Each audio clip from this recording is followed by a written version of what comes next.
자, 다음 장 또 보시겠습니다. 성음 우자 유청탁이니 요어 초발 새 추심이라. 말소리에는 자, 본문의 66페이지에 이렇게 기록이 되어 있습니다. 말소리에는 또한 본디 맑은 소리와 탁한 소리가 있으니 첫소리 내기부터 자세하게 첫소리를 살펴보는 것이 중요하다. 그러면 첫소리에 대해서 설명을 해 놓으셨겠지요. 바로 다음 문장입니다. 전청성시군, 기역은 군의 기역자, 두의 디귿. 자, 14세기에서는 별을 볕이라 표현을 했죠. 즉, 즉의 지읒, 술의 시읒, 자, 읍의 여린 히읗. 이러한 소리는 모두가 맑은 소리, 기읒, 디귿, 비읍이고 지읒, 시읒, 여린 히읗도 모두가 맑은 소리라고 하였습니다. 그래서 맑은 소리를 전청성 이렇게 표현을 하신 겁니다. 기읒, 디귿, 비읍, 지읒, 시읒, 여린 히읗은 모두가 맑은 소리다. 자, 다음 장에는 또 그러면 이어서 어떻게 설명을 해 놓으셨을까요? 자, 그러면 소리가 거세지거나 탁해지거나 하는 현상들을 또 설명을 해 놓으셨겠죠. 바로 이 문장입니다. 양내 쾌, 쾌는 키읔의 첫자지요. 타는 티읕의 첫자지요. 표는 피읍의 첫자지요. 치는 침의 첫자지요. 허의 희는 또 첫자가 됩니다. 이러한 오음 각일 의 차청이라. 자, 즉 키읔, 티읕, 피읕, 치읒, 히읗으로 말하자면 오음에서 각각 다음으로 맑은 소리가 되는 것이다. 이렇게 설명을 해 놓으셨습니다. 즉 획이 하나 더 들어가면서 맑은 소리에서 탁한 소리로 변해가는 과정을 설명해 놓으신 겁니다. 그러면 그 다음에는 어떤 소리일까요? 탁한 소리에서 더 탁한 소리로 변할 때를 예를 들어내시겠죠. 그 다음 문장을 한번 보시겠습니다.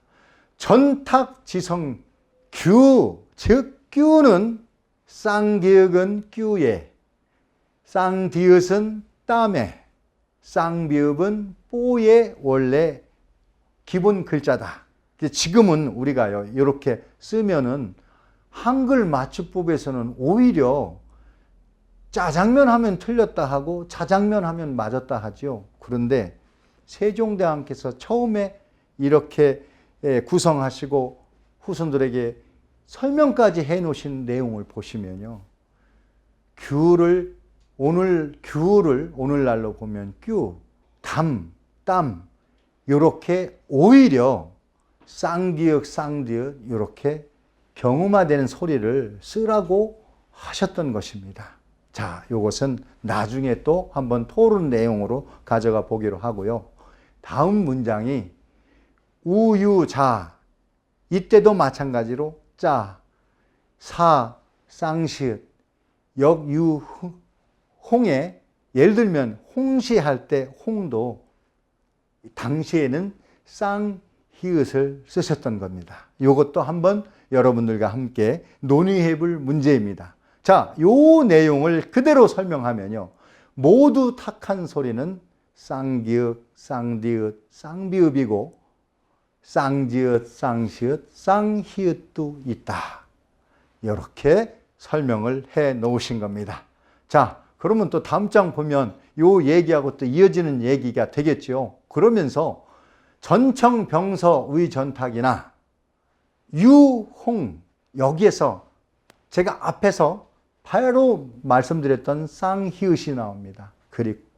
그리고 자허할 때는 그냥 히읗을 써라.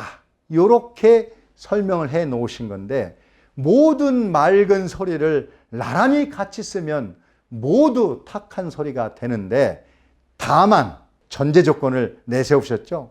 쌍히읗만은 모두 맑은 소리, 그래 즉 여린 히읗이 아니라 다음 맑은 소리 히읗에서 온 것이니 여린 히읗에서 온 것이 아니고 바로 히읗에서 왔다. 즉 발음하실 때 홍, 그냥 홍보다는 홍 이렇게 발음을 하라고 말씀을 해 놓으신 겁니다.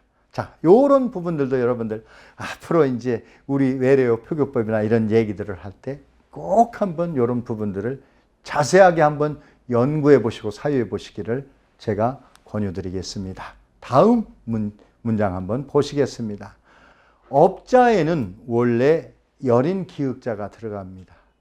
나자에는 니은, 미자에는 미음, 욕자에는 이음, 려자에는 리을, 그 다음에 양자에는 우리가 지금 양으로 쓰고 있는 것은 여수할 때 하는 수 발음, 초성에 바로 저 반치음이 들어갔습니다. 그거 이제 14제기 때 문헌들을 살펴보면 그렇게 되어 있습니다. 기성불청 우불탁이라. 자, 이러한 문자들은 그 소리가 맑지도 탁하지도 않다. 이렇게 전청, 차청, 그 다음에 맑지도 않지도 탁하지도 않은 그러한 중청을 소개를 이렇게 해 놓으신 것입니다. 자, 여러분들 이제 많이 논란이 되는 문장들에 대한 설명이 나옵니다. 이 부분들은 여러분들이 좀 관심 있게 봐주시길 바랍니다. 욕지연 서위 순경이니 후성 다이 순사합이라. 이응을 바로 이었으면 입술 가벼운 소리가 되는데 우리가 지금 순경읍 비읍이라고 명명해 놨죠. 목구멍 소리가 많아지면서 입술을 잠깐 오므리네. 이 내용은 바로 미음 아래 이응이 붙은 글자꼴, 비읍 아래 이응이 붙은 글자꼴, 쌍비읍 아래 이응이 붙은 글자꼴. 즉, 이 글자들은 입술을 잠깐 오므렸다가 원상태로 가는 내용을 소개해 놓은 겁니다. 우리가 이러한 글자들이 바로 오늘날 영어나 혹은 이태리어 이런 데에 우리가 이제 글자를 붙일 때요. 이걸 또 새로 만들었잖아요. 외래어 표기법이라고요. 사실은 이게 훈민정음이 나오기 전에 이러한 작업들을 했기 때문에 그러한 것들이 붙여진 거지요. 그냥 여기에서 설명해 놓은 대로 순경읍 체제를 활용을 하였더라면요. 얼마나 좋았을까요? 자, 아쉽지만 또 여러분들 열심히 또 이렇게 연구해서 바른 길로 가면 되겠지요. 뭐 지금 현재 돼 있는 거 탓하고만 있을 수 있나요? 아니죠. 바르게 잡아가면 되겠지요. 그렇게 한번 해봅시다. 자, 다음 한번 문장을 보시겠습니다. 중성 11역 취상이니 정의 미가용 이관이라. 가운데 소리 11글자 또한 그러한 모양을 본떴으나 자세한 뜻은 가히 쉽게 보지 못한다. 자, 바로 하도의 원리를 일반 백성에게 성리학을 공부할 기회가 없었던 백성들에게는 설명하기가 사실은 벅찼던 내용이지요. 그래서 누구나 다 배울 수 있는 글자를 내려주심에 어렵게 하시면 안 되니까 요거는 가히 쉽지 보지 못하니 요렇게 알고 그냥 넘어간다라는 의미로도 볼 수가 있습니다. 그런데 이것을 하도에서 나왔으므로 하도의 도형과 초성자, 초출자와 제출자를 비유하면요. 제가 아래다가 이렇게 주석을 달았습니다. 하도에서 나왔으므로 가히 쉽게 보지 못하나 가히 쉽게 볼 수가 있습니다. 대왕님. 이렇게 말씀을 올리고 싶습니다. 하도를 공부시키면 쉽게 볼 수가 있습니다. 자, 다음 문장 한번 보시겠습니다. 자, 탄자를 표기하실 때 하늘 아가 탄의 어원의 처음 소리입니다. 그래서 아는 하늘을 본떠 소리가 가장 깊으니 둥근 모양이 탄알과 같다. 그래서 하늘 아자를 둥근 모양으로 표현을 하셨다라는, 즉 소리가 확장이 되면서 선에서 공간의 유형의 모습으로 나타나는 것, 이러한 원리들을 설명해 놓으신 겁니다. 단순한 소리에서 그 소리에 천지인이 가미가 되고 거기에 우리 사람이 작용하면서 바로 그 소리가 형태로 확장이 돼가는 것을 설명해 놓으신 겁니다. 여기에다가 하나 첨언을 하면요, 결국에는 우리가 어떤 글자를 어떻게 조합을 하냐에 따라서 지금 현재 한글 학자들이 그 조합, 모음 자음을 조합했을 때 만천자를 나타낸다고 자랑스럽게 내놓으셨죠. 근데요, 사실은 세종대왕이 하라고 하신 대로 하면요, 사실 11만자까지도 가능합니다. 그래서 또 공학을 전공하신 분들이요, 열심히 또 이런 글을 만드셔가지고, 또 예를 들면 우리가 그 교통 그 안내판 이런 데에도 외국 사람들이 보기 쉽게 하는 그런 모형을 만들면서 천지인 원리를 또 거기에다가 부합을 시키고 해서 외국 사람들이 읽었을 때 우리 지명을 정확히 읽을 수 있도록 그런 또 작업을 하시는 분들이 많이 있습니다. 훗날 저희 동의문화원에서 이런 분들에 대한 연구 자료도 또 열심히 소개하도록 하겠습니다. 다음 문장 한번 보시겠습니다. 즉의 중성자 은은 성불시무 불천이니 기형 지평 상우지라. 은은 깊지도 얕지도 않으니 그 평평한 모양은 땅을 본땄다, 이런 얘기입니다. 그러면 위에 하늘나와 아래에 을을 비교해 보니까 문장이 뭔가 생각이 나지요. 바로 천지인입니다. 그러면 다음 글자가 당연히 인이 되겠지요. 자, 인을 설명하시면서 침자를 예를 들어 놓으셨습니다. 자, 문장이 요 문장이 이제 70페이지에 나오는 문장인데, 침 상인 입궐 성천이니 삼재지도 사의비라.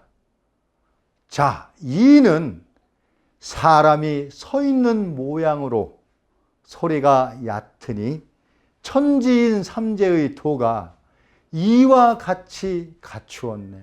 즉 천지인을 그대로 설명을 해 놓으시고요. 그러면 천지인을 했으니까 그 다음은 어떤 문장이 나올까요? 당연히 오와 우어가 나오겠지요. 자, 제가 천지인에서 한 가지만 더 첨하겠습니다. 천지인은 이 우주 만물의 모든 이치를 담았다고 했지 않습니까?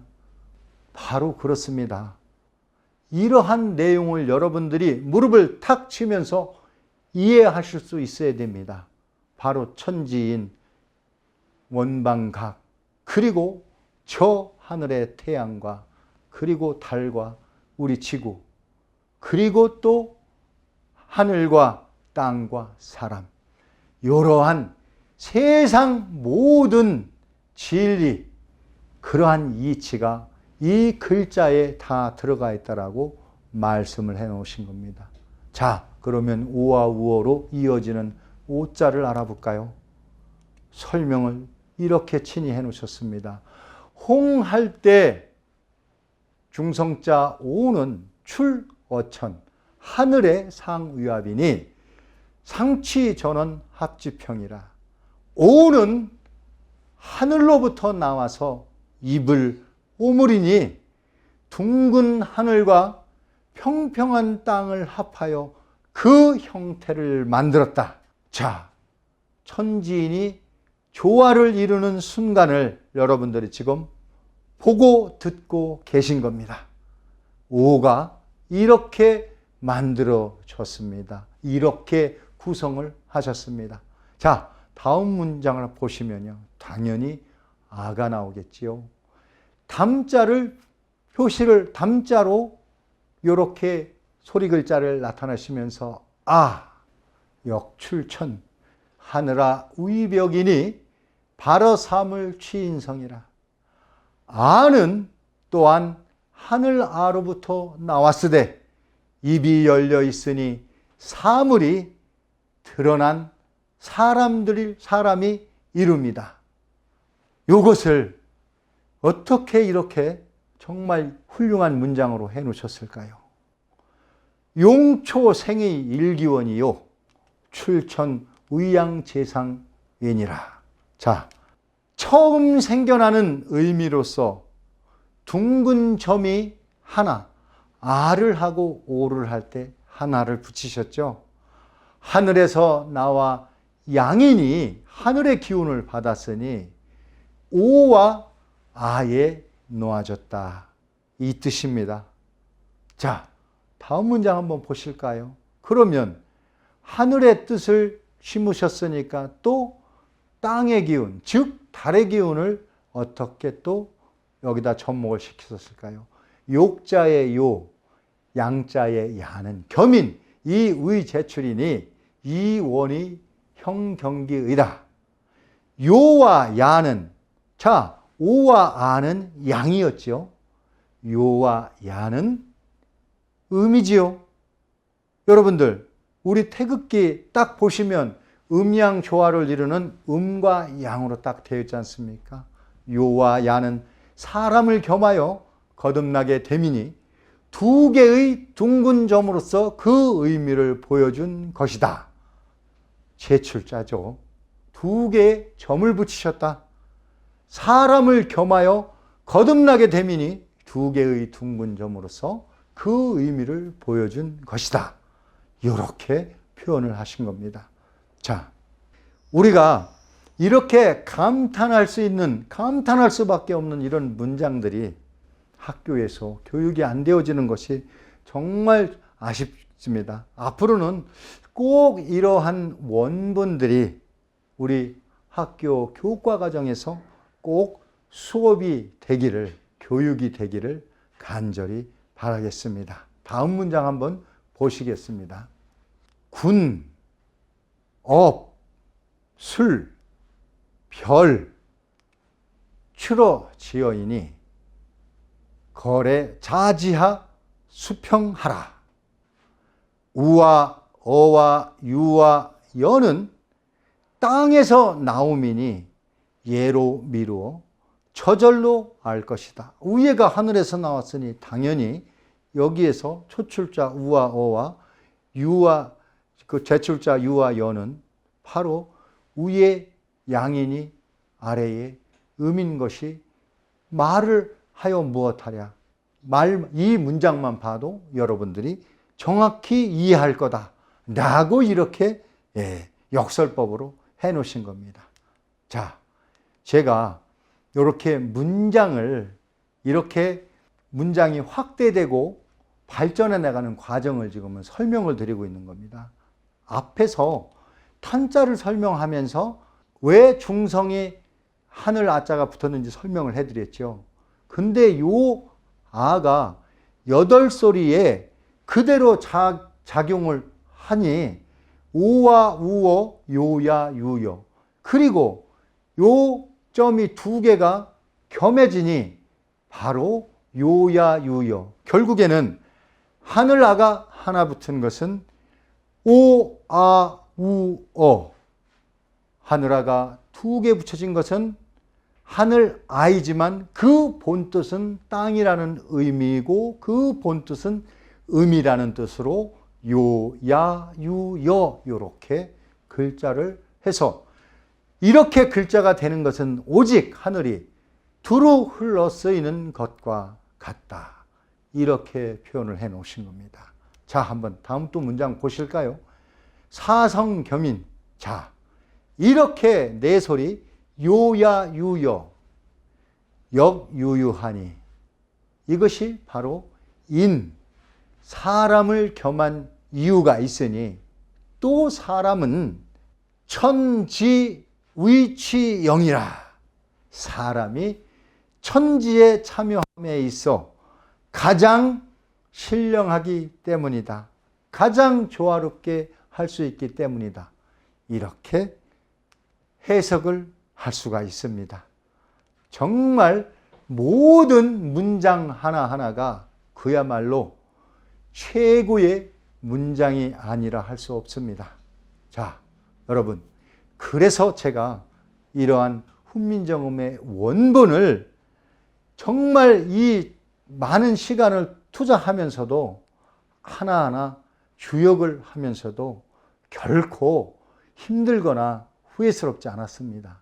분명히 이런 글자가 세상에 바로 알려질 시간과 그런 공간이 마련되어질 것이라고 저는 생각을 하고 있었습니다. 그래서 이러한 소리들이 결국에는 첫소리, 가운데 소리, 끝소리를 탐구해서 강하고 부드럽고 이러한 내용들은 즉 음과 양으로 대별이 되고 하늘의 소리 작용해서 음과 양으로 나뉘고 땅이 작용해서 강함과 부드러움을 드러내고 이러한 결론들을 얻어낼 수 있었던 것입니다. 차치 삼성 구지리 하면 자유강이 여음양이라 중시 천용 음양분이요 촌의 지공강유창이라 이 문장입니다.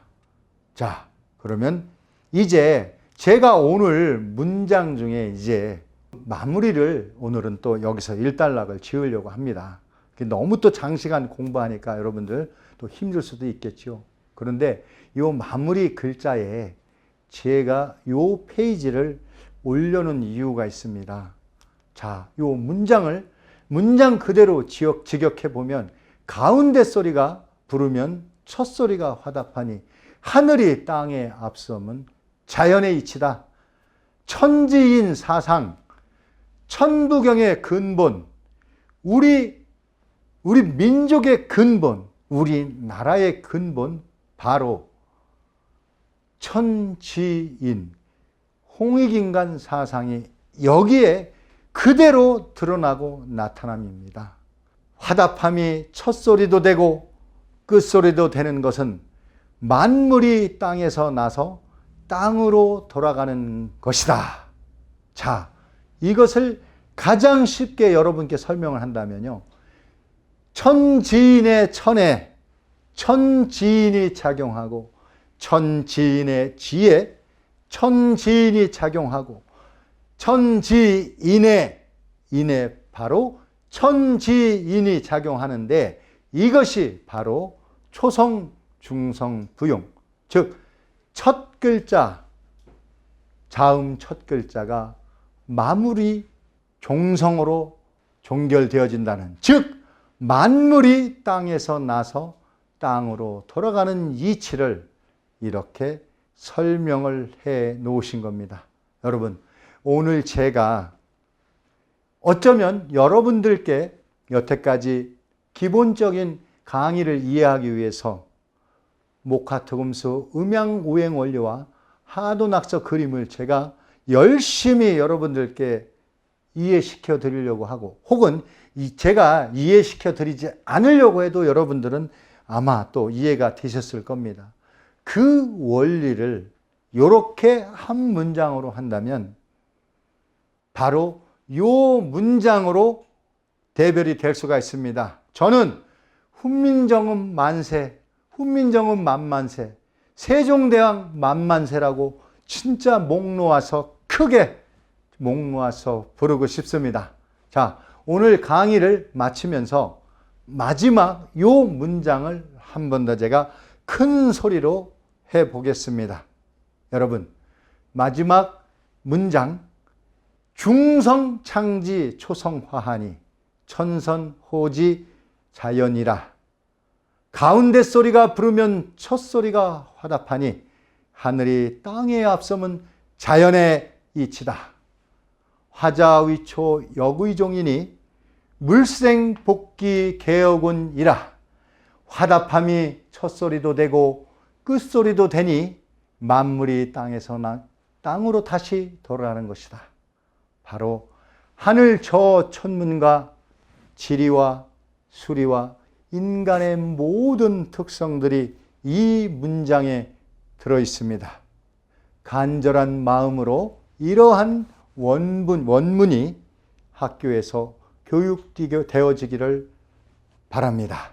오늘 강의를 마치도록 하겠습니다. 감사합니다.